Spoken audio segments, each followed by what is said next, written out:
where the American government has undertaken, and we have agreed to accept it, to create within our police service what we call vetted units. This was the announcement by Prime Minister Dr. Keith Rowley at a political rally in July 2023. Fast forward to a year later, a Memorandum of Understanding has been signed between the United States and the National Security Ministry to establish these units aimed at ensuring a specialized vetted unit free from rogue elements within the Trinidad and Tobago Police Service (TTPS). Special Agent in charge of the Caribbean Division of the United States Drug Enforcement Administration, Denise Foster, said it is a step towards strengthening the relationship with the TTPS, providing training, mentorship, and working closely to address transnational criminal organizations operating throughout the Caribbean.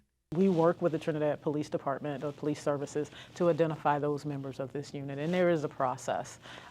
So it'll take some time, but again, we have been working together already, and we have been for 20 years. So this is another step forward. In July 2023, Dr. Rowley explained the benefit this would have to ensure fewer corrupt police elements. One of the problems that we have is that there are too many criminals in the police service. So when you're going after the non-police criminals, they have their friends in the police service to tip them off, and we have to have vetted units. And I'm telling this country that we are prepared to pay extra to police officers in those vetted units if they will maintain their integrity. Ms. Foster said the U.S. has worked with several other countries in establishing such units successfully.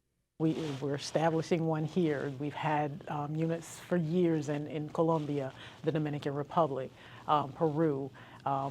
So there's many different countries that we've been successful. And to be clear, it's an opportunity for us to work together and just to provide resources.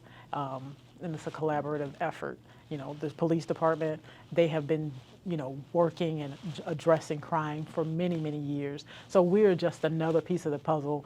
She pointed out that there are plans to establish these units in the region. I think the entire Caribbean is benefiting from it. We're part of the U.S. as part of the Caribbean community, so we are all benefiting. It's not just us benefiting; it's the entire Caribbean benefiting from this. Just like Trinidad and Tobago is benefiting from it, we're addressing the violence and the crime in the region. Following the signing of the MOU, National Security Minister Fitzgerald Hinds said the establishment of a vetted unit will enable local law enforcement to have access to advanced equipment and training, as well as enhanced operational partnerships with their DEA counterparts. And U.S. Ambassador to Trinidad and Tobago Candice Bond said the United States' assistance in establishing this vetted unit will empower Trinidad and Tobago law enforcement to operate in partnership with U.S. security agencies at an unprecedented level of professionalism and expertise. The Ministry of National Security said it envisioned that this new vetted unit will enhance TNT's ability to investigate and prosecute individuals involved in criminal activities that threaten the stability and security of the region. It added that the unit will identify targets, collect evidence, share intelligence, and facilitate prosecutions through both the U.S. judicial system and in Trinidad and Tobago. The U.S. Embassy said this collaboration emerged from the July 2023 visit to Port of Spain of U.S. Secretary of State Antony Blinken and a congressional delegation led by Democratic leader Hakeem Jeffries, as well as Prime Minister Dr. Keith Rowley's subsequent visit to Washington in January 2024. Sonolala, TTT News.